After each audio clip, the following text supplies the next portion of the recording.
Hello बच्चों, let's see this question is two impedances Z1 and Z2 when connected separately across 230 volt 50 Hz supply consume 100 watt and 60 watt at power factor of 0.5 lagging and 0.6 leading respectively. If these impedances are now connected in series across the same supply, find करना है total power absorbed and overall power factor. B है the value of reactance to be added in series A so as raised to the overall power factor to unity. तो बच्चों यहाँ पे हमारे पास given है supply कितनी दे रखी है। सप्लाई है हमारे पास 0 पॉइंट, देखो सारी वैल्यू यदि हम पुट कर लें या यहीं से चेक कर लेंगे, ठीक है, ये वैल्यू रखी हुई है। तो लैगिंग कर रखा है, एक लीडिंग कर रखा है ना।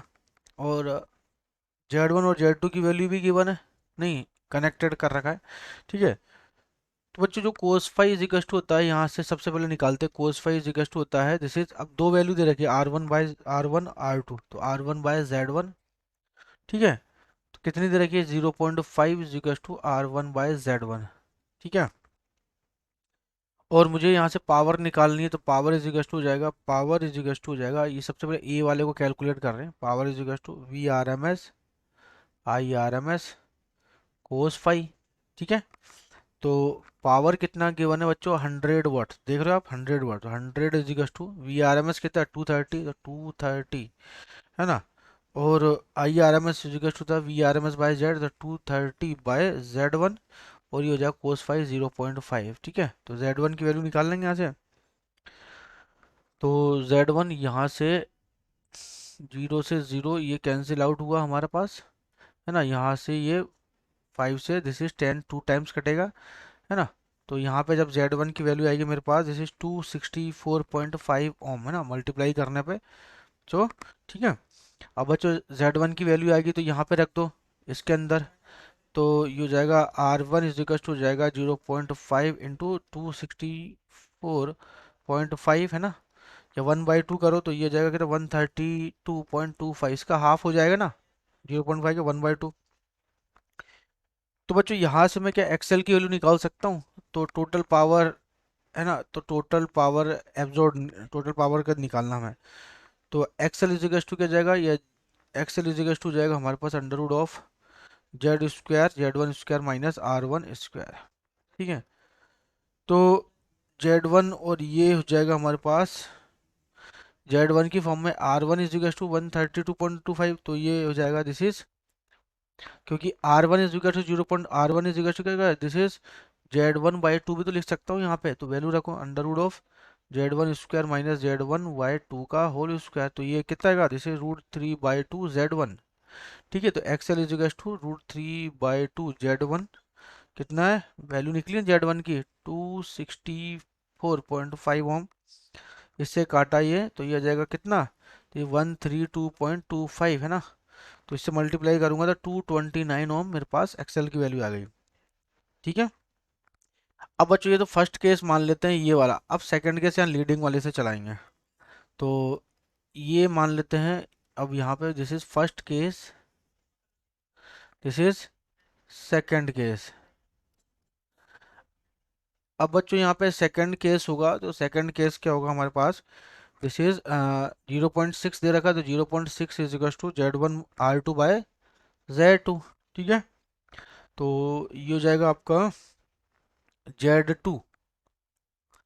तो वैल्यू निकाल दो उसी तरीके से यहाँ पे VRMS IRMS वाले की तरीके से, है ना। तो P is equal to power factor, अब कितना है पावर मतलब 60, तो 60 इज इक्वल टू यही फॉर्मूला लगा दो यहाँ पे भी, है ना। तो 60 is equal to this is 230 into 230/Z1, sorry अब Z2 हो जाएगा Z2, और ये हो जाएगा हमारे पास कितना, दिस इज 0.6, है ना, ठीक है। तो R2/Z2 है ना, तो दिस इज 0.6,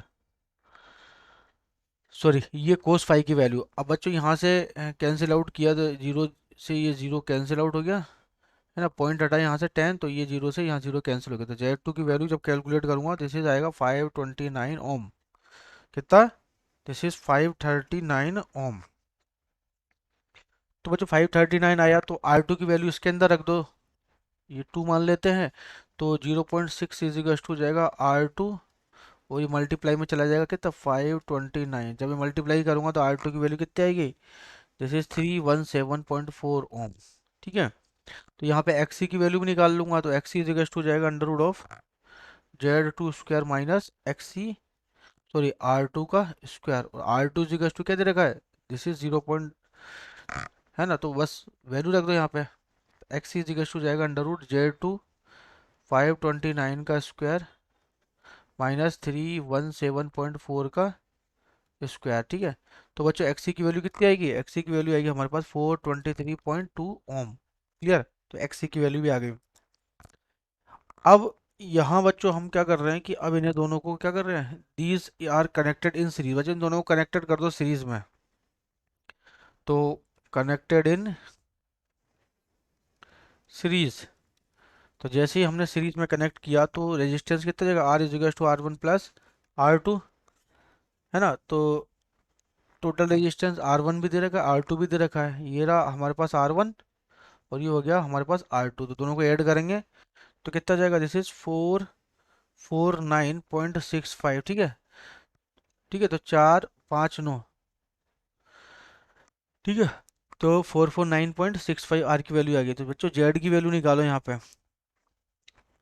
और एक्सी माइनस एक्सएल की वैल्यू कितनी आ जाएगी, एक्सी माइनस एक्सएल की जो वैल्यू आएगी दिस इज ये आ जाएगा 194.2 ओम। ठीक है, तो यहाँ से जेड की वैल्यू निकाल दो, तो ये हो जाएगा आपका एक्सी माइनस एक्सएल का whole square, sorry R square plus XC minus XL का होल स्क्वायर, तो हो जाएगा 449.65 का स्क्वायर माइनस ये हो जाएगा 194.2 का स्क्वायर। ठीक है, तो जब इसे कैलकुलेट करूंगा तो कितना आएगा हमारे पास, जैसे 489.79 ओम। क्लियर, जेड की वैल्यू हमारे पास इतनी आ गई। अब बच्चों पावर फैक्टर निकाल लो इसको, तो पावर फैक्टर इजिकल्स टू हो जाएगा cos five equals to R by Z, तो आर बाय जेड रखो, तो आर बाय जेड कितना जाएगा, दिस इज टोटल आर, है ना, तो टोटल आर कितना है 449 अपॉन जेड कितना है 489.79, कैंसिल आउट करूंगा तो बच्चों कितना आएगा, दिस इज 0.92। ठीक है, और 0.92 वैल्यू आएगी। तो यहाँ से हम जो पावर फैक्टर भी, ये हमारे पास 0.92, तो पावर निकाल लो, तो पावर कितनी जाएगी, टोटल पावर निकालनी है हमें, तो टोटल पावर यहीं लिख देता हूँ बच्चों, P इजिकल्स टू जाएगा हमारे पास V R M S I R M S cos five, तो this is 230 V R M S I R M S कितना है, दिस इज 230 आर, तो जेड टोटल जेड कितना 230 अपॉन जेड, जेड कितना है हमारे पास 489.79, 489.79। ठीक है, V R M S I R M S cos phi की वैल्यू दिस इज 0.92, तो बच्चों कैलकुलेट करूंगा तो ये आएगा मेरे पास 99 वॉट। क्लियर बच्चों, कितना आएगा, जैसे 99 वॉट आंसर। फिर सेकंड क्या है, the value of reactance to be added in series is raise to overall power factor to unity. अब हमें क्या निकालना है बच्चों, यहाँ पे रिएक्टेंस निकालना है ना, तो ये हो जाएगा हमारे पास रिएक्टेंस किसका, जैसे XC माइनस एक्सएल की जो वैल्यू है यहाँ से लिख देता हूँ इस तरफ से, है ना, तो XC माइनस एक्सएल की जो वैल्यू है कितनी आई वैसे मेरे पास 194.2 ओम। ठीक है, तो जब 194.2 ohm inductive reactance is to be added in series, तो इसको यदि हम सीरीज के साथ जोड़ते हैं तो then it will become only R circuit and power factor will be unity. तो इस कंडीशन में पावर फैक्टर क्या हो जाएगा, power factor will be unity. ठीक है, तो कितना ऐड करना पड़ रहा है हमें, 194.2 ohm is connected. Best of luck.